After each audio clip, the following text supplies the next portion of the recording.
আজকের নাটক অরণ্য।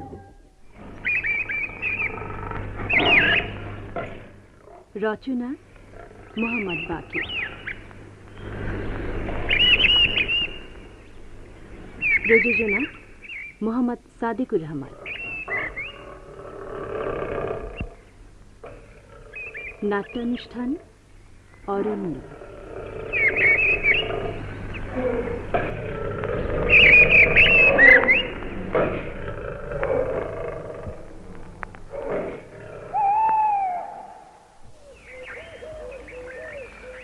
ওরে বাবা, বাস এতেই ভয় পেয়ে গেলি? পাবো না, যে বড় বড় খাদ, গাড়িখানা একবার বেসামাল হলে উপায় নেই। প্রথম প্রথম আমি আমার ভয় পেতাম, এখন অভ্যস্ত হয়ে গেছি। ড্রাইভারদের উপর এখন আর ভরসা করি না, নিজে ড্রাইভ করি। তবে অ্যাক্সিডেন্ট ইজ অ্যাক্সিডেন্ট, ওর উপর তো কারো হাত নেই। তা যা বলেছিস, ভাগ্যের উপর হাত থাকলে কি আর পাটা হারাই? এত বড় একটা অ্যাক্সিডেন্ট করলি, কিছু জানতেই পারলাম না। জানবই বা কেমন করে? ফরেস্টের চাকরি করি, থাকি জঙ্গলে। যখন জানলাম, এসে দেখি চিকিৎসার জন্য বিদেশে গেছিস। 6 মাস তো বিদেশেই কাটলো, কিছুই হলো না।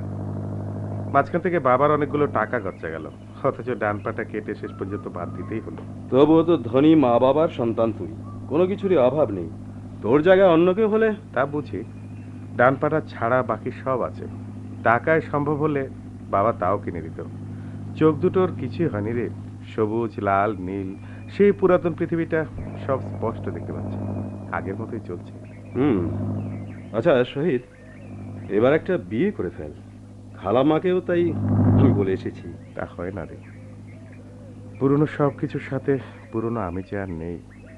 আগের মতোই মনের প্রজাপতি এখনো আকাশে উঠতে চায়, দুরন্ত তারুণ্য এখনো সবকিছু ভেঙে দেবার স্পর্ধা করে।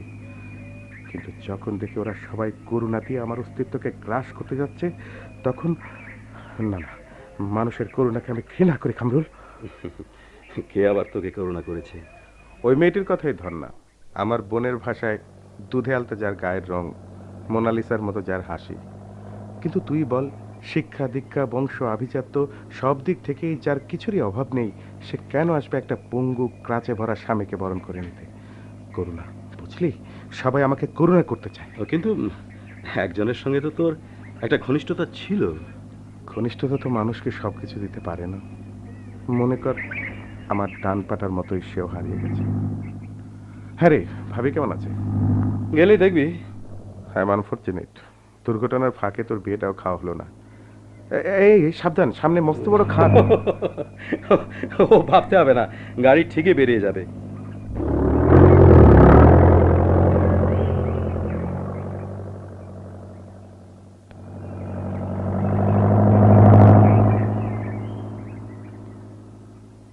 কি রে, চুপ কেন? খালাম্মাকে অনেক বলে কয়ে তোকে নিয়ে এলাম। কি বললি না তো? পরিবেশটা কেমন লাগছে? ভালো, দুপাশে গভীর অরণ্য, মাঝখান দিয়ে আঁকা বাঁকা রাস্তা, উত্তরায়ের ঝাঁকুনি, বন্য পশুদের ছুটোছুটি, গাড়ির শব্দে চমকে ওঠা হরিণ শাবকের দৌড়। অপূর্ব। ফরেস্টের চাকরিটা তোর হলেই ভালো হতো। তা যা বলেছিস, কিন্তু বাঘের ভয়ও যে আছে। আরে সেখানেই তো জীবনের থ্রিল। হ্যাঁ, থ্রিল ভালো, যদি নিজের কোনো সর্বনাশ ডেকে না আনে।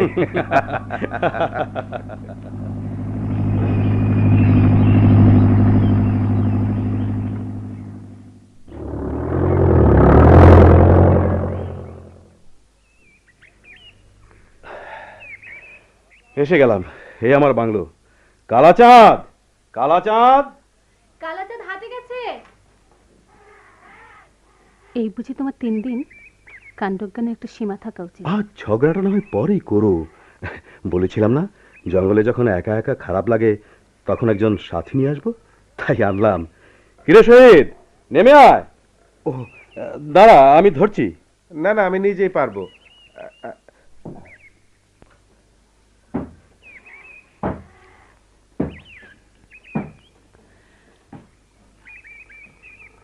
শহীদ ভাই, আপনি? কি শর্মিন?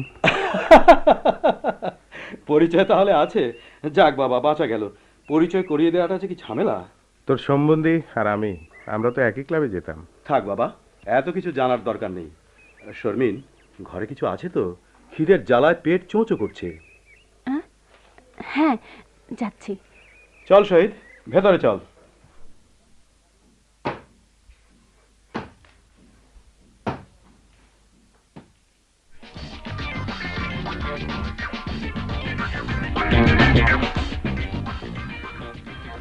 ভেরি সরি, আর বসতে পারছি না ভাই।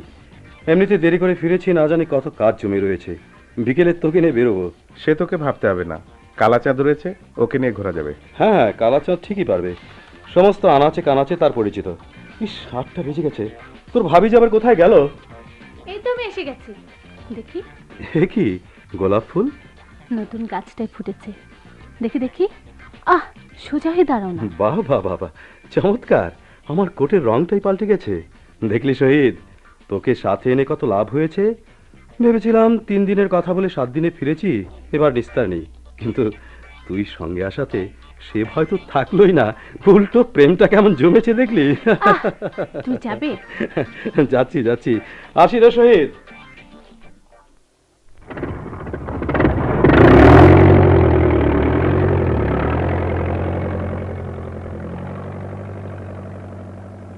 শহীদ ভাই, হুম, কি ভাবছেন? কই কিছু না তো। আচ্ছা শহীদ ভাই, ইচ্ছা করলে কি কারো সংসারে আগুন লাগানো যায়? নিশ্চয়ই না, সংসার তো আর পুতুল বিয়ের ঘর নয়। হঠাৎ এই প্রশ্ন কেন? কেন এসেছো এখানে? আমি ঠিক আসিনি, বলতে পারো একজন বন্ধু তার বন্ধুর সমবেদনা নিয়ে আমাকে এখানে নিয়ে এসেছে। মিথ্যে কথা। এসেছো আমার পুরাতন ভুলের সুযোগ নিতে, সুন্দর সংসারকে ভেঙে দিতে। তার মানে? তুমি আমাকে পাওনি, নিজেও সুখী হতে পারোনি, তাই চাও না আমি সুখে থাকি, শান্তিতে থাকি। এটা তোমার ভুল জানা। তোমার অশান্তি আমি আবার কবে কামনা করলাম? করনি? একজন পঙ্গু অথর্ব তোমার জীবন থেকে যদি সরে গিয়ে থাকে, তবে সে তো তোমার সুখের জন্যে। শুধু কি আমার জন্যে? আমার জন্যেও। কারণ প্রেমের তরিতে ভর দিয়ে করুণার সাগরে আমি তলিয়ে যেতে চাইনি। এখন আর অতীতের ছেঁড়া পাতাগুলোকে জড়ো করে কি লাভ বলো? লাভ ক্ষতির হিসাব করে দেখিনি, কিন্তু বর্তমান আমার কাছে অসহ্য, পীড়াদায়ক। তুমি কি বলতে চাও আমি বুঝতে পারছি, কিন্তু তোমার কথা ভেবেই যেতে পারি না। মানে? এখন চলে গেলে কামরুলের মনে একটা সন্দেহ দানা বাঁধবে, যার পরিণতিতে তোমাদের সংসার জীবনে অশান্তি নেমে আসতে পারে। তুমি কি তাই চাও? মাথাটা ঘুরছে। আমি না না, আমি ভাবতে পারছি না, কিচ্ছু ভাবতে পারছি না। শর্মিন,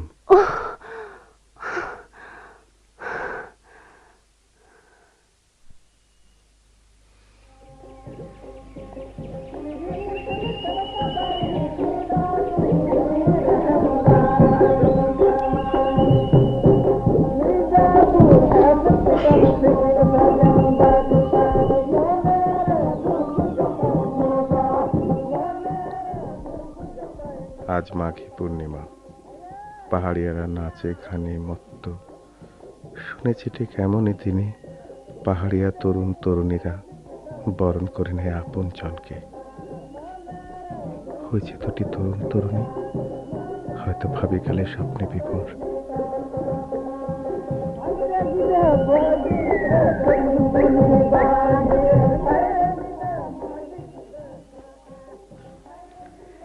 একটু কথা বলবো বলা তোকে এখানে ডেকেছি বিন্তি। বল কিনে, কি বলবি? তুই আবার আমার ঘরকে ফেরায় চল বিন্তি। না না সাংমা, একবার যে গোলদ হয়ে গেল তার আমি ফেরায় নিতে পারবো না গো। বুনে বুনে ঘুরে বেড়ায়, মনের সুখে পাহাড়ে পাহাড়ে ছুটে বেড়ায়। তবু তবু আর খাঁচার পাখির মতো ডানা ঝাপটাতে লারি গো। মনে আমার যত শখ ছিল, সোহাগ ছিল, সব হারায়ে গেছে গো, সব হারায়ে গেছে। তাকে আবার আমি জাগায় তুলবো, নতুন করে ভালোবাসবো। নতুন? হুঁ, নতুন করতে চাইলে কি সব নতুন করা যায় গো? যায় না। নতুন হতে আমরা আর পারবো না গো। বিন্তি, বিনতি হারায় গেছে, বিনতি অনেক দূরে হারায় গেছে, বিনতি অনেক দূরে হারায় গেছে।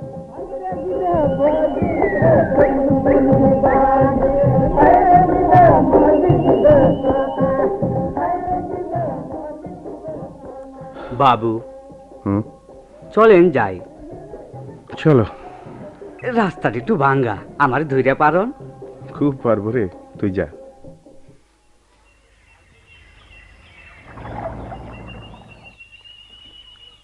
বাহ, জায়গাটা তো বেশ চমৎকার। এক পাশে ছোট্ট একটা ঝর্ণা, ঝরঝর করে পানি পড়ছে, অন্য পাশে সারি সারি কাঁঠালি চাপার গাছ। পরন্তু সূর্যের আলো পড়েছে ঝর্ণার বুকে। চল কালাচাঁদ, ওখানটা কিছুক্ষণ বসি। হ্যাঁ বাবু, তাই ভালো। আচ্ছা, ওই যে বড় গাছটার নিচে এক দৃষ্টে ঝর্ণার দিকে চেয়ে রয়েছে একটা মেয়ের মতো মনে হচ্ছে না? হ্যাঁ গো বাবু, শুনিয়া বিবি বড় লেখাপড়া জানা মেয়ে গো, এখন বড় বাবুর অফিসে টাইপের কাজ করে। বড় দুঃখ লাগে গো বাবু, বড় দুঃখ লাগে। কেন রে, কি হয়েছে? এই ফরেস্ট অফিসেই চাকরি করতো আমিন সাহেব। এই শুনিয়া বিবি তেনারে আনছিল, তেনার জন্য মা বাবা সারে আইছিল। আজ 2 মাস ধরে তেনার কোনো খবর নাই। পালিয়েছে বুঝি? কি যে বলেন বাবু, উনি ছিলেন এই ফরেস্ট অফিসের ছোট বাবু। 2 মাস আগে জঙ্গলে গেলেন কাজ তদারক করতে, আর ফিরে আইলেন না। হারিয়ে গেছেন? না গো, পাগলা হাতির পায়ের নিচে পড়ছেন, জমির আলী নিজের চোখে দেখছে। লাশ পাওয়া যায় নাই, হয়তো বাঘগুলোকে লইয়া গেছে। সত্যি মর্মান্তিক। কিন্তু কে শুনিয়া বিবি কিছুতেই বিশ্বাস করে না। একটা চাকরি লইয়া এইখানে পড়ে আছেন, এমন শিক্ষিত মায়া মানুষের এই টাইপের কাম কি শোভা পায়? সোনিয়া, জি বলো তোমার। হ্যাঁ স্যার, এই সামান্য একটু বাকি। একটু তাড়াতাড়ি করো।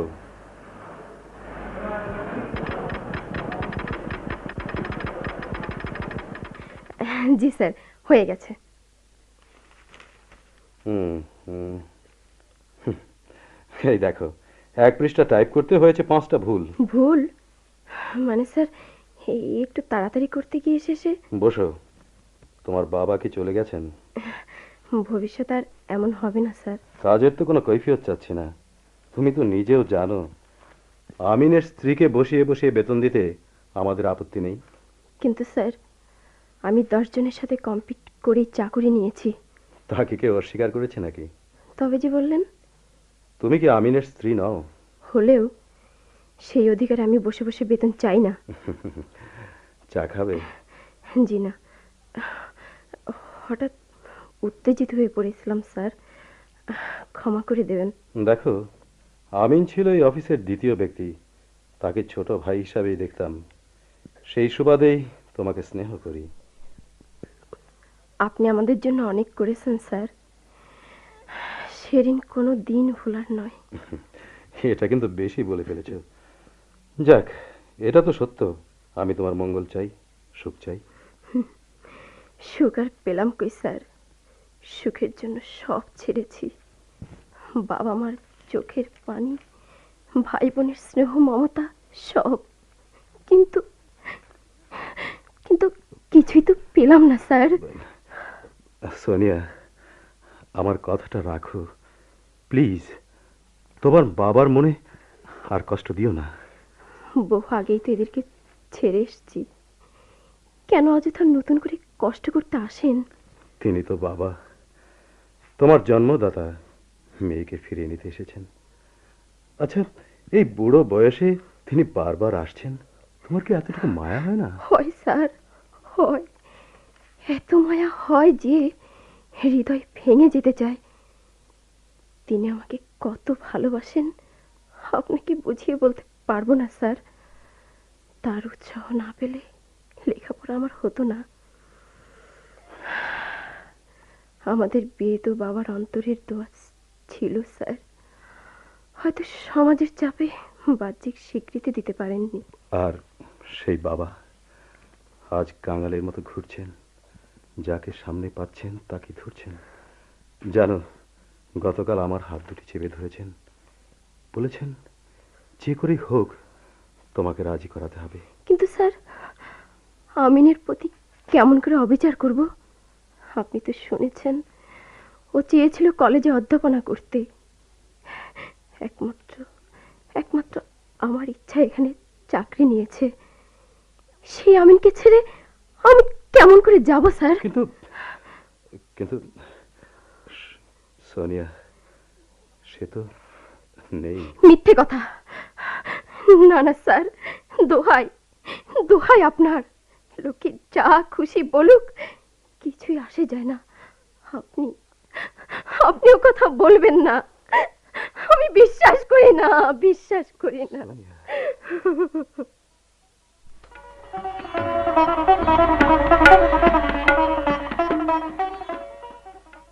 কালাচাঁদ, কালাচাঁদ। বাইরে যাবে বুঝি শহীদ ভাই? হ্যাঁ। তোমার বন্ধু তো আজ দুপুরে আসেনি, তাই কালাচাঁদ খাবার নিয়ে গেছে। এক্ষুনি হয়তো এসে যাবে। ঠিক আছে, একাই যেতে পারবো। না না, একা যাবে কেমন করে? পথঘাট তো কিছুই জানা নেই। তাছাড়া গভীর জঙ্গলে কোথায় কি আছে সে বুঝে নেওয়া যাবে। কচি খোকা তো আর নয়। খুব রেগে আছো তাই না? কোথায়? আসলে সেদিন আমার মাথা ঠিক ছিল না, না বুঝি তোমাকে শক্ত কথাকাটি বলেছি। মাফ করে দিও শহীদ ভাই। শর্মিন, কি হলো, দাঁড়িয়ে রইলে যে? বসো না। বেলা পড়ে এলো, একটু ঘুরে আসি। এসেছি যখন জায়গাটা ভালো করে দেখে যাই। দেখার সময় অনেক পাবে, এখন বসো তো। অনেক কোথায়, কাল পরশু নাগাদ চলে যাচ্ছি। না না মানে? যাওয়া হবে না। শুনেছি বেশ কিছুদিন থাকার ইচ্ছা নিয়ে এসেছো। এসেছিলাম, কিন্তু এখন মনস্থ করেছি চলেই যাব। কেন, আমার উপর রাগ করে? ভালো লাগছে না। তোমার উপর জোর করার অধিকার হয়তো নেই, তবু বলছি যেও না। এসেছো যখন অন্তত আরো কিছুদিন থেকে যাও। সেটা সম্ভব নয়। চলে গেলে খুব দুঃখ পাবো। এটা কিন্তু বাড়াবাড়ি হচ্ছে। তা তো বলবি, নইলে এমন একদিনও ছিল আমাকে না বলে ফুটবল খেলতেও যেতে না। সেদিন তো আর নেই। তাই বলে তার স্মরণে কি এতটুকু সৌজন্য থাকবে না? ঠিক আছে, আর কিছুদিন থেকেই যাব। বসো, তোমার জন্য এক গ্লাস লেবু শরবত করে আনি। না, তার দরকার নেই। বলো কি, লেবু শরবত যে তোমার সবচেয়ে প্রিয় জিনিস ছিল। প্রিয় জিনিস ছিল সেই যখন ফুটবল খেলতাম তখন। এখন কেন সে মনে আছে? শহীদ ভাই, আমার সম্বন্ধে তুমি কি ভাবো? কেন? যতটুকু স্বার্থপর ভাবছো ততটুকু আমি নই। তোমার অ্যাক্সিডেন্ট না ঘটলেও হয়তো পারতাম না। যতই লেখাপড়া শিখি না কেন, আমরা যে অবলা নারী, মা বাবাকে অস্বীকার করার মতো শক্তি কোথায়? ওসব বলে অযথা কেন কষ্ট দিচ্ছ? পৃথিবীর কারো বিরুদ্ধে আমার কোনো অভিযোগ নেই। সুখ তো সোনার হরিণ, ওকে ছুটে ধরা যায় না। জানি। কি জানো? তুমি ভেবেছো আমি সুখী নই? না না, ওসব নয়।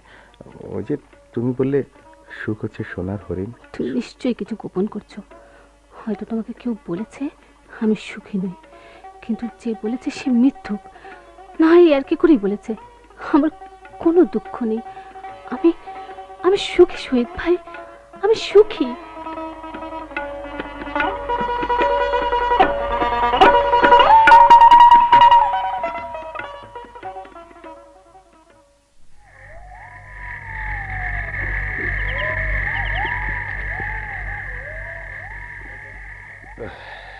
জানো শর্মিন, আজও পারলাম না। সোনিয়া কিছুতেই রাজি হলো না। তোমার কথাই হয়তো ঠিক, কিন্তু সারাটি জীবন কি এভাবে চলবে? বিশ্বাসই করতে চায় না। আচ্ছা বলো তো, কেমন করে বোঝাবো যে এটা দিবালোকের মতো সত্য যে আমিন আর কোনোদিন ফিরে আসবে না? কি হলো, উঠে যাচ্ছে যে? আজে বাজে কথা শুনতে আমার ভালো লাগে না। একটা মেয়ের জীবন মরণ তাহলে আজে বাজে কথা? নিজের জীবন ছেড়ে অন্যের জন্য তো শখ কেন? নিজের আবার কি হলো? কেন, কিছুই নেই নাকি? কই না তো। কিন্তু অন্যের কাছে বলে বেড়ানো কেন? বাবা পাওয়া যায় বুঝি? অন্যের কাছে কি বলেছি? একটু পরিষ্কার করে বলো না। আকাশ থেকে পড়লে যে? কি যে বলছো, বিশ্বাস করো শর্মিন, আমি কিছুই বুঝে উঠতে পারছি না। বিয়ে করে তুমি সুখী হওনি? কে বলেছে? সোজা উত্তরটাই দাও না। তোমার কি মনে হয়? বলতে কি দ্বিধা হচ্ছে? শর্মিন, অসুখী হয়েছে কিনা কোনোদিন আমি চিন্তা করিনি। আমাকে বলতেই যত ঘুরপ্যাচ, বন্ধুকে বলতে তো দ্বিধাবোধ করনি। জানো তো, দুজন অফিসারের কাজ আমাকেই করতে হয়, ফুরসতি নেই। আবার ওসব ভাববো কখন? শহীদ ভাইকে তুমি কিছু বলনি? শহীদ কি? কই, এমন কিছু বলেছে বলে তো মনে হয় না। কখন বললাম? কোন প্রসঙ্গে? ও হ্যাঁ হ্যাঁ, মনে পড়েছে। একদিন বলেছিলাম স্বপ্নের সাথে বাস্তবকে মেলাতে নেই, এতে সমস্যা বাড়ে। এখানে হয়তো ভুল বুঝে বসে রয়েছে। পাগল আর কি। অতীতে তোমার কোনো স্বপ্ন ছিল? স্বপ্ন? স্বপ্ন নিয়েই তো মানুষের জীবন, কিন্তু বাস্তবের সাথে সংঘাত ঘটিয়ে নয়। স্বপ্নের স্থান স্বপ্নলোকে, বর্তমানকে ছেড়ে কিংবা ভবিষ্যৎ অন্ধকার করে নয়। এই ধারণা আমাদের বিয়েটা একেবারে সনাতন পদ্ধতির। কেউ কাউকে জানতাম না, দুজন হয়তো দু ধরনের স্বপ্ন দেখতাম। এখন এই বাস্তবকে অস্বীকার করলে চলবে? কম্প্রোমাইজের মাধ্যমে মানিয়ে নিতে হবে, তাই হয়তো বলেছিলাম। কি স্বপ্ন ছিল জানতে ইচ্ছে করে। না, স্বপ্নের সাথে অনেক রং থাকতে পারে, বাস্তবে কেউ সবটা পায় না। কেউ না? না, তাহলে মনের মতো কথাটা কি মিথ্যা? সম্পূর্ণ বললে ভুল হবে। শহীদ এককালে বলতো, মনের মতো করে নেবার চেষ্টা বলে একটা কথা আছে, যা বাস্তবে পেলাম। তাকে অস্বীকার করার পথ নেই, তবে কেন তাকে মনের মতো করে নেব না? বিশ্বাস করো শর্মিন, আমি অসুখী নই। আমি বিশ্বাস করি না, এসব তোমার। তর্ক থাক শর্মিন, পাশের ঘরে শহীদ রয়েছে, তাছাড়া রাতও কম হয়নি। কাল আবার শিমুলগড় যেতে হবে। শিমুলগড়? অর্থাৎ আরো দুদিন বাইরে? আচ্ছা, তোমার কি মন বলতে কিছুই নেই? আমাকে আমাকে এভাবে একা ফেলে যেতে তোমার কষ্ট হয় না? নাকি ভেবেছ আমি সোনিয়া? সোনিয়া? সোনিয়া অবাস্তবে বিশ্বাসী, আমি বাস্তবকে শ্রদ্ধা করি। লক্ষ্মীটি, রাগ করো না, আর মাত্র কটা দিন। তোমার কি ভয় করে না? ঘরে একজন অবিবাহিত পুরুষ, যদি পালিয়ে যাই? দেখো, যে পালিয়ে যায় তাকে পাহারা দিয়ে রাখা যায় না। আসলে তুমি খুব রাগ করে আছো। চলো বাইরে চাঁদের আলোতে একটু ঘুরে আসি। না।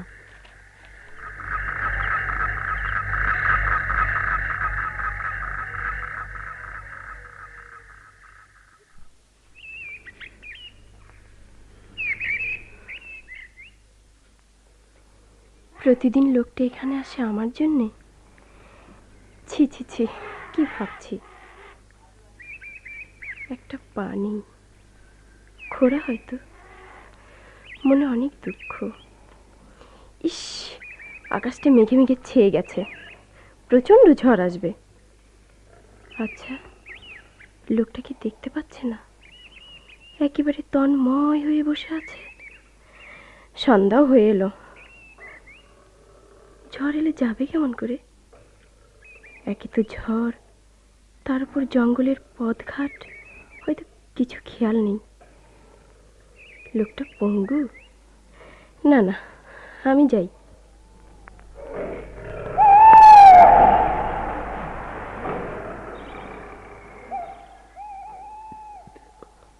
এই যে, শুনছেন? হ্যাঁ, আমাকে কিছু বলছেন? কিছু দেখতে পাচ্ছেন না? না তো, কি হয়েছে? আকাশটা মেঘে মেঘে ছেয়ে বসছে, ভীষণ ঝড় আসবে। ঝড়? তাই তো, তা আসুক ঝড়।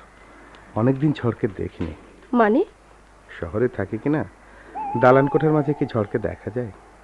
সেই যে কবে ছোট্টবেলায় গ্রামে থাকতে দেখতাম কি বৈশাখী ঝড়ে ছুটে যেতাম বাইরে, কর কর করে পত্রাঘাত হতো, মরাত মরাত করে গাছের ডাল ভেঙে পড়তো, আর দল বেঁধে আমরা ঝুড়ি ভরে আম কুড়াতাম। বহুদিন পরে সেই ঝড় আবার আসছে। আমি যেন বাল্যকালে গ্রামে দাঁড়িয়ে আছি, দুটো ছুরি নিয়ে, গাছে গাছে ভর্তি আম এক একে ঝড়ে পড়ছে। আশ্চর্য, ঝড় এলে যাবেন কেমন করে? খোঁড়া পানিয়ে তো মরতে হবে। হোয়াট? কি ভেবেছেন আমাকে? Get out, I say you get out. Sorry, বসেছিলাম। উপকার করতে এসে দেখছি এই যে বড্ড পাগল। এই যে ম্যাডাম, শুনুন, বলুন। প্লিজ কিছু মনে নেবেন না। রাগের মাথায় কিছু খেয়াল ছিল না, ভুলে গিয়েছিলাম আপনি আমার অপরিচিতা কেউ, নিতান্ত উপকারের জন্য এসেছিলেন। আকাশের অবস্থা কিন্তু ভালো নয়। দেখুন দেখি কি করে ফেললাম। ঝড় বুঝি শুরু হয়ে গেল। চলুন তো, তাড়াতাড়ি চলুন। আপনি যান, আমি একাই যেতে পারবো।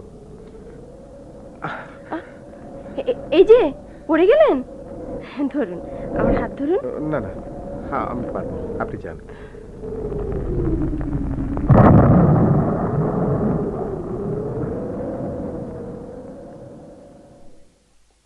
কিরে শহীদ, এখন কেমন আছিস? ভালো। ভাগ্যিস সোনিয়া ছিল, তা না হলে কি হতো? তেমন কিছু না, খালাম্মার কাছে কৈফিয়ত দিতে দিতে আমার জানটা যেত। মরাই তো বরং ভালো ছিল। ওটা তো সহজ ব্যাপার। দেখি দেখি, আমাকে দেখে কি যেন লুকুচ্ছিস? আমার চিঠি। হুম, আরো কিছু আছে? সেই মেয়েটির ফটো। তাই তো দেখতে চাই, দে। বাবা বাবা, ওয়ান্ডারফুল, একেবারে ক্লিওপেট্রা। কই গো, এসে দেখে যাও। কি হয়েছে? এই দেখো, কেমন মনে হয়? সুন্দর তো। হুম, হলো না? অপূর্ব সুন্দরী। তাই তো বলি, লুকিয়ে লুকিয়ে এতক্ষণ করছি কি? কোনো সারা শব্দ নেই। ফটোটা দেখছিলাম, অন্যায় হলো? আলবত না, দুদিন পরে যে আসছে তাকে এভাবে দেখতে হয়। কোনো দিনই আসছে না, তবুও দেখছিলাম। ভদ্র চেহারা, তলে তলে কিনা করুণা করার ইচ্ছা। এমন করুণার পদতলেও জীবন ধন্য, কি বলো শর্মিন? হ্যাঁ, তোকে দিলাম, দেখি পথ ছাড়। আবার কোথায়? একটু ঘুরে আসি। তোমার শরীর এখনো সুস্থ হয়নি। ঠিকই আছে। কালাচাঁদকে সাথে নিয়ে যা। ভয় নেই, এবার থেকে ঝড় তুফান দেখেই পথ চলবো।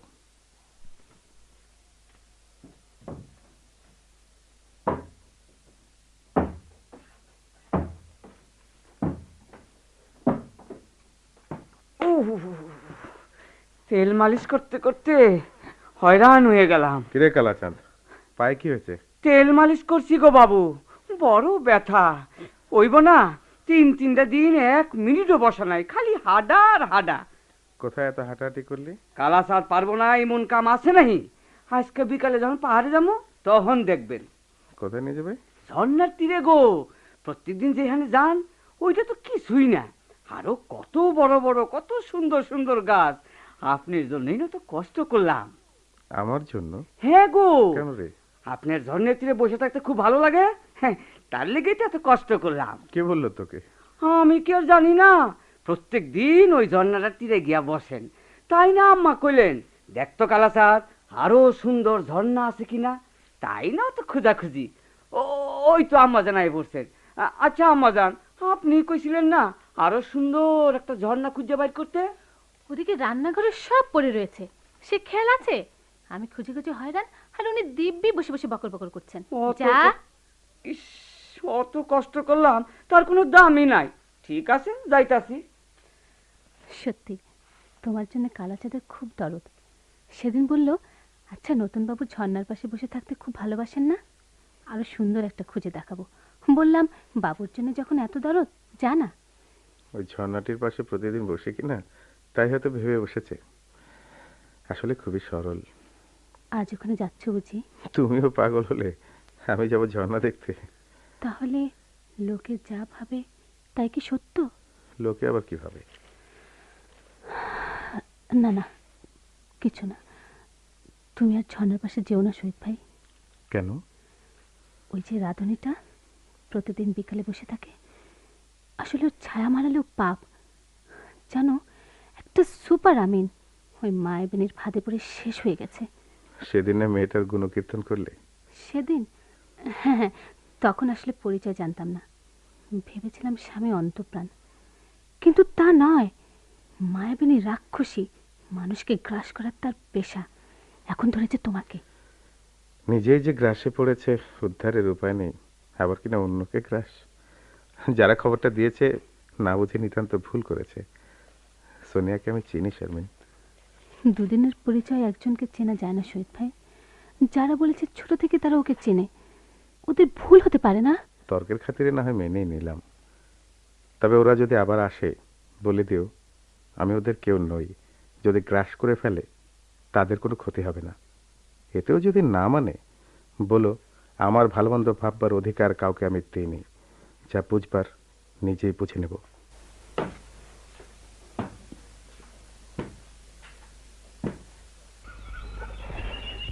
যে কার দুজন ফিরে এসছে তাল পাতার সেপাই, শরীরে এতটুকু শক্তি নেই। এটা কি বিশ্বাসের কথা? ওরা ফিরে আসবে আর আমিন পড়বে পাগলা হাতির পায়ের নিচে। কতদিন হলো? প্রায় 2 মাস। মাঝে মাঝে মনে হয় না না না, আমিন ফিরে আসবে। এখানেই বুঝি তার সাথে তোমার শেষ দেখা? হ্যাঁ, তখন ছিল সকালবেলা। পাহাড়টার বুক ছিঁড়ে মাত্র সূর্য উঠেছে। সাম্পানে পা দিয়ে আবার ফিরে এলো আমিন। কানে কানে বলল, এখানে এসে বসো। বিকালবেলা সূর্যের আলোতে যখন ঝর্ণার জল চিকচিক করে উঠবে ফিরে আসবো। তারপর সেই বিকেলে ঝর্ণার জল সাদা হলো, সাদা থেকে লাল হলো, আবার লাল থেকে কালো হয়ে অন্ধকার অরণ্যে মিশে গেল। কিন্তু কিন্তু আমিন ফিরে এলো না। আমি বসেছিলাম সারা রাত। কাঁঠালি চাপার কোনো গন্ধ সে রাতে টের পাইনি। শেষ রাতে চপচপ শব্দ হলো, চেয়ে দেখি কার দুজন এসছে। বিবর্ণ মুখে আমার সামনে সে দাঁড়ালো। না না, আমি বিশ্বাস করি না। আমিও বিশ্বাস করি না তোমার আমিন একদিন ফিরে আসবে। প্রতিদিন শুধু আমার কথা শুনে যাচ্ছ, তোমার সবকিছু বললে না? বলার মতো তেমন কিছু নেই। প্রেম হয়তো ছিল, কিন্তু গভীরতা দেখার সময় পাইনি। কাহিনীহীন, একেবারে সাদামাটা জীবন। তবে কিসের প্রতীক্ষা তোমার? কিসের প্রতীক্ষা? আমিও তো সেই প্রশ্ন করি, কিসের প্রতীক্ষা? ওই হারানোর ডান কাটার কথা এতদিনে হয়তো ধুলোয় মিশে গেছে। এছাড়া আর কি বা হতে পারে? আর সব তো আমার আছে। তাই তো, যৌবন আছে, প্রাচুর্য আছে, আছে তোমার অনন্য সাহসিকতা। তাহলে তাহলে তুমি বলো, কেন এই পাহাড়ের চূড়াটায় উঠতে পারি না? কেন পারি না ঝর্ণার উপর থেকে লাফ দিয়ে নদীর বুকে ঝাঁপিয়ে পড়তে? আমার তো সব আছে। অতীতের দুরন্ত প্রচণ্ডতা এতটুকু বদলায়নি। এখনো বনান্তের সবুজ ঘাসে নিজেকে এলিয়ে দিতে ইচ্ছে হয়, অথচ কতগুলো করুণার চোখ এসে আমার স্বপ্নকে ধূলিসাৎ করে দিতে চায়, অতীতকে পঙ্গু করে দিতে চায়। অতীত তো শুধু মাত্র ফেলে আসা ঘটনা মাত্র নয়, সেখানে যা রং ছিল, প্রচণ্ডতা ছিল, সম্পূর্ণ কি করে পঙ্গু হয়ে যাবে? কিন্তু সামনের দিকে যখন তাকাই দেখতে পাই কালো এক বিরাট অরণ্য। সূর্যের আলো পৌঁছানোর কোনো লক্ষণ নেই, শুধু প্রাণহীন প্রচণ্ড অন্ধকার। আর সেই প্রাণহীন অন্ধকার যখন চারিদিক নীরব হয়ে আসে, কোথাও কোনো শব্দ থাকে না, তখন বুঝি তীব্রভাবে কাঁঠালি চাপার গন্ধ ভেসে আসে। হ্যাঁ, সেখানেই তো আসল জ্বালা। চারিদিকে পথের নিশানা নেই। অন্ধকার যখন বাড়তে থাকে, তীব্র গন্ধ আরো তীব্রতর হতে থাকে, আবার দিনের আলোতে একেবারে মিশে যায়, যেন কাঁঠালি গাছে একেবারে প্রাণের স্পন্দন নেই। কিন্তু অস্তিত্ব তো বিলীন হতে পারে না, অন্তরে অন্তরে আরো বেড়ে ওঠে। জানো জানো সোনিয়া, স্লিপিং পিলের মাত্রা শুধু বেড়েই চলেছে, অথচ লোকালয় ছেড়ে এখানে এসেছিলাম অন্ধকারের জ্বালাকে ভুলতে। বেশি কষ্ট হলে না হয় ফিরেই যাও। কোথায়? শহরে হাজার হাজার করুণা দৃষ্টির মাঝে? না, এখানে জ্বালা থাকলেও করুণা নেই। কাঁঠালি চাপা নিজেই চলে মরে, কাউকে কিছু বলে না, অন্তত কারো করুণা সে নেয় না। এমনি করে নীরবই আমরা একদিন শেষ হয়ে যাব। লোকে শুধু কাঁঠালি চাপার গন্ধের কথাই ভাবে, কিন্তু কিন্তু অন্ধকারে যে কত যন্ত্রণা ছিল তার কিচ্ছু জানবে না। হ্যাঁ, আমার অন্ধকারে তাই মনে হয় ওখানে কোনো সূর্যোদয় নেই। চিরকাল হয়তো নীরব যন্ত্রণায় চলতে হবে। কিন্তু কিন্তু তোমার আমি তো ফিরে আসবে সোনিয়া। কবে? আজও তো এলো না। জানো না, সীমাহীন প্রতীক্ষার একটা রাত্রি যে এক একটা যুগ কিছুতেই শেষ হতে চায় না। আর কত? ওই তো ঝর্ণার পানি লাল হয়ে এসছে, এক্ষুনি কালো হয়ে যাবে। ঘনিয়ে আসবে গভীর অন্ধকার, আবার কাটালি চাপার গন্ধ তীব্রতর হয়ে উঠবে। সইতে পারি না, আমি আর সইতে পারি না, পারি না।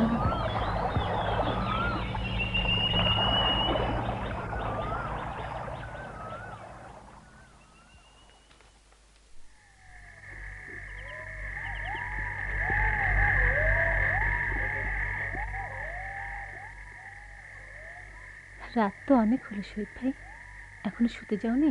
হ্যাঁ হ্যাঁ হ্যাঁ, যাচ্ছি। কামরুল বুঝি এখনো ফেরেনি? আজ তো ফেরার কথা নয়, আবার শিমুলগড় গেছে, আগামীকাল বিকালে ফিরবে। ও হ্যাঁ, এমনই যেন কি একটা বলেছিল। কি যে হয়েছে আজকাল, কিছুই স্মরণ থাকে না। তুমি ঘুমোবে না? কত আর ঘুমানো যায়। হঠাৎ দেখলাম তুমি বাইরে দাঁড়িয়ে আছো। বড় ভালো লাগে অন্ধকারের ঝিঁঝে পোকার ডাক। কোনো বিরাম নেই, ক্লান্তি নেই, শব্দের পর শব্দের ঝংকার। কেন নিজেকে এত কষ্ট দিচ্ছ? একটা বিয়ে থা করো, সংসারী হও। আচ্ছা বলো তো, আমার সংসারের জন্য তোমার এত আগ্রহ কেন? একদিন তো সব কিছুই ভাবতাম, এখন কি শুধুমাত্র মঙ্গলটা ভাবতে পারবো না?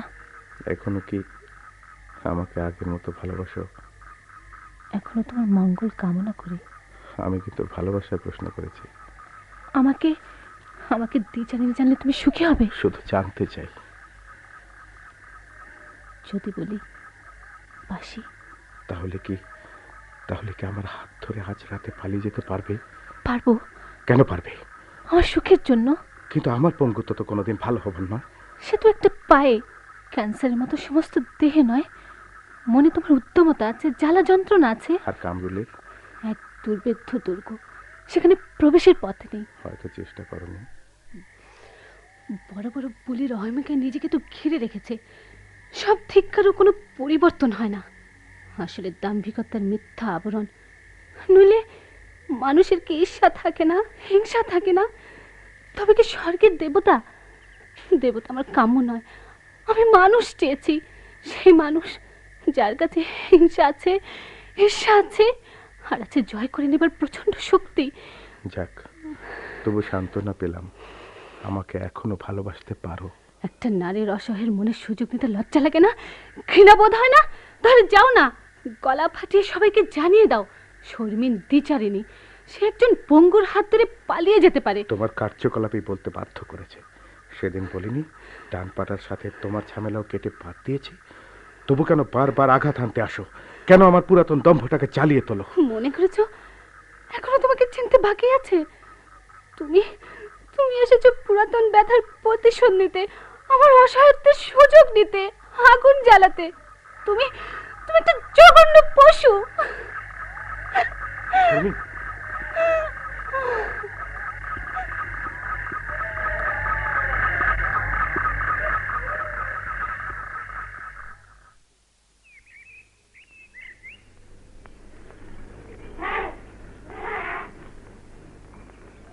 তোমাকে কিন্তু আজ খুব বিমর্ষ দেখাচ্ছে। বাবাকে বেশ কিছু কটু কথা শুনিয়েছি, কেঁদে কেঁদে বিদায় নিয়েছেন। তিনি তোমার বাবা, এমন করে বলা উচিত হয়নি। চলে যাবার পর বিছানায় সে অনেকক্ষণ কেঁদেছি। ভালোভাবে বিদায় দিলেই পারতে। কতবার বলেছি আমি যাব না, যেতে পারি না। তিনি তো নিজেই জানেন আমিনের প্রতি বেইমানি করা আমার সম্ভব নয়। কেন বারবার আসেন? কেন দুঃখের উপর আরো জ্বালা বাড়ান? এই যদি শেষ হতো তবু তো নিস্তার পেতাম। দেখিনি আবার আসবেন। সব মা বাবাই এমন, সন্তানের জন্য একটু বেশি। জন্ম দিয়েছি বলে কি সবকিছু সম্ভব? বাবা হয়তো এতক্ষণে বাড়িতে পৌঁছে গেছেন। বার বারান্দায় মা দাঁড়িয়েছিলেন। বাবাকে একা ফিরতে দেখে একটা দৌড় দিবেন একেবারে পশ্চিম কোণের অন্ধকার ঘরে। আঁচলের চোখের জল মুছে আবার বের হয়ে আসবেন। মাঝে মাঝে মনে হয় আমরা বোধহয় ভুল করছি, হয়তো আলেয়ার পেছনে ছুটে চলেছি। ওই যে পরগাছা লতাগুলি দেখছো না, যেগুলিতে হোঁচট খেয়ে কাঁলা চাঁদের পা দিয়ে ঝরঝর করে রক্ত পড়েছে। খুবই শক্ত। আমিও তো হুমড়ি খেয়ে পড়েছিলাম। তুমি যখন হাত বাড়িয়েছিলে ইচ্ছে হয়েছিল শক্ত করে চেপে ধরি, কারণ কোনো শক্তি পাচ্ছিলাম না। চারিদিকে তখন কালো হয়ে আসছিল, কিন্তু যখন তাকালাম তোমার চোখের দিকে, দেখলাম সেখানে শুধু করুণায় ভরা। সেদিন খুবই দুঃখ পেয়েছিলাম, কিন্তু পরে যখন জানলাম। যাক ওসব কথা, যা বলছিলাম, ওই পরগাছাগুলি দেখেছো কেমন সুন্দর সুন্দর ফুল ফোটে? বড় বড় গাছগুলিকে আঁকড়ে ধরে সূর্যের দিকে এগিয়ে যায়, অথচ ওদের কোনো শোকেও ভিত্তি নেই। ভিত্তি তো রয়েছে। কোথায়? ওই যে ওই সব বড় বড় গাছের মাঝে ওরা রস খেয়ে বড় হয়, বেঁচে থাকে। হ্যাঁ, বেঁচে থাকার জন্য বড় গাছকে আঁকড়ে ধরে। নিজের পক্ষে তো সূর্যের মুখ দেখা সম্ভব নয়। আমি কিন্তু আরও দেখেছি, কি? ঝড়ে ভাঙা সেই ডালগুলি মাটির আশ্রয়ে যাতে নতুন পাতা গজাচ্ছে। একদিন যখন বিরাট গাছে পরিণত হবে, কেউ কি বলতে পারবে ওগুলো ঝড়ে ভাঙা ডাল ছিল? কিন্তু আমার কি হবে? আমি তো এখানে আমাকে বসে থাকতে বলে গেছে। আমি চলে গেছে আমার ডান পায়ের মতো, পুরাতন অরণ্যের মতো, আর কোনোদিন ফিরে আসবে না। কি বলতে চাও তুমি? কাল সকালে আমি চলে যাচ্ছি সোনিয়া। চলে যাবে? হ্যাঁ সোনিয়া, আসলে কি জানো, আমরা ভুল করেছিলাম। ওই যে ঝর্ণার পানি যেগুলো সাদা থেকে লাল হয়, লাল থেকে কালো, আবার কালো থেকে সাদা, ভাবতাম ওরা বুঝি সেই পুরাতন নতুন করে বারে বারে আসছে। কিন্তু না, পুরাতন পানি চলে গেছে পাহাড় গড়িয়ে, নদী বেয়ে বেয়ে সমুদ্রে বিলীন হয়ে গেছে। যারা আসছে ওরা নতুন। তোমার মাথা বিগড়ে গেছে। হ্যাঁ, তাই হয়তো যেত, কিন্তু অরণ্যের ওই ঝড়ে ভাঙা ডাল, ভিত্তিহীন লতা পাতা আর এই নতুন প্ল্যান্টেশন, ওরা আমাকে যেতে দেয়নি। জানো, গত রাতে যখন পুরাতন অতীতের মতো পুরাতন প্রেমের আকর্ষণ অনুভব করলাম, পাগলের মতো ছুটে গেলাম, তখনও শুনলাম ওরা বলছে,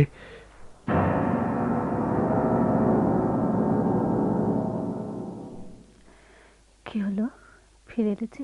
আজ আর যাব না। কাজের ক্ষতি হবে না? তোমার শরীর পুরোপুরি সুস্থ হয়নি, এই অবস্থায় যাওয়া সম্ভব নয়। আমার জন্য এত ভাবো? ভাবি না বুঝি? কি জানি, আমিও তো মানুষ শর্মিন। কিন্তু মানুষের মতো কি তোমার হিংসা আছে, লোভ আছে? থাকলে আমার মনে দ্বিচারণী হবার সাহস হয় কেন?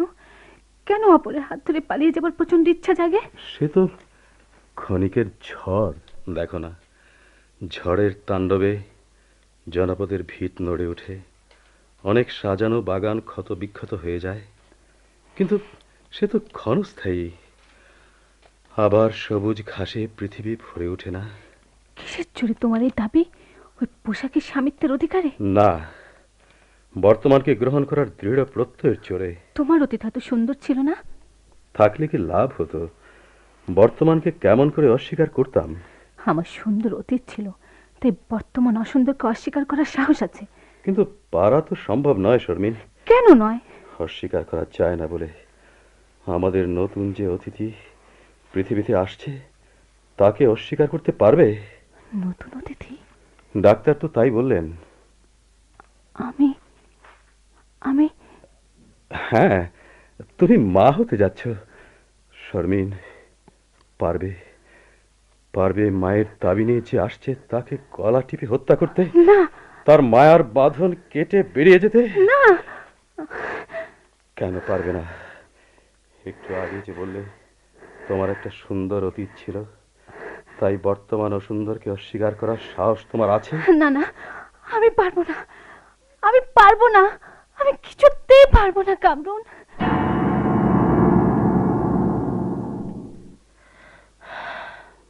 তারপর তারপর এ কি বজ্রপাত হচ্ছে না? হ্যাঁ, আকাশটা আমাদের অজান্তেই কালো মেঘে ছেয়ে গেছে। তাই তো, ঝড় আসছে। শুধু ঝড় নয়, প্রচন্ড ঝড়। ওই ঝড়ে অরণ্যের অনেক পুরনো গাছ অকালে ভেঙে পড়বে, অনেকগুলো নুয়ে যাবে। ওরা নতুন প্ল্যান্টেশনের পথ খুলে দেবে। নতুনের জন্য পুরাতন সরে যাবে। কিন্তু কিন্তু এই সরে যাওয়াটা এত নির্মম হবে কেন? কেন একটা ব্যথা, একটা যন্ত্রণা বেড়ে যাবে? বলো শহীদ, কেন?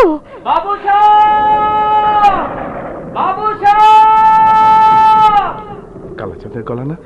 তাই তো, চলো সোনিয়া, জঙ্গল থেকে বেরিয়ে পড়ি। না না, কেন? ঝড় যে আরো বাড়বে।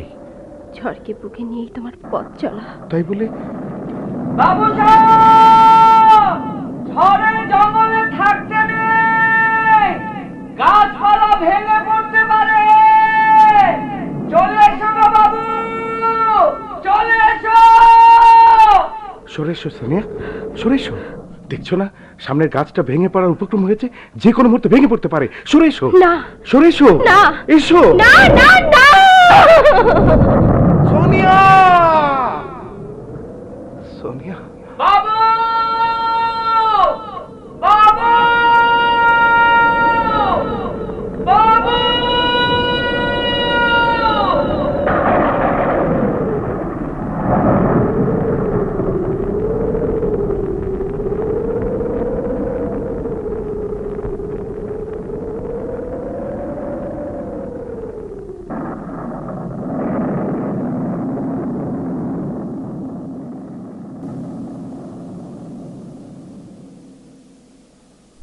অরণ্য নাটকের অভিনয় শুনলেন। রচনা মোহাম্মদ বাকির, অভিনয় অংশে কামরুল গোলাম রফিক, শর্মিন শায়লা জামান, কালাচাঁদ সিরাজুল হক মন্টু, সাংমা হাবিবুর রহমান, বিনতি গুলশান আরা রিনা, জনৈক ব্যক্তি AKM ফরিদুদ্দিন, সোনিয়া রেখা সরকার এবং শহীদ জহিরুল হক। শব্দগ্রহণে মোহাম্মদ ফরহাদ হোসেন, শব্দ সংযোজনা মাহবুবুর রহমান, সম্পাদনা কাজী জাকির হাসান। নাটকটি প্রযোজনা করেছেন মোহাম্মদ সাদিকুর রহমান।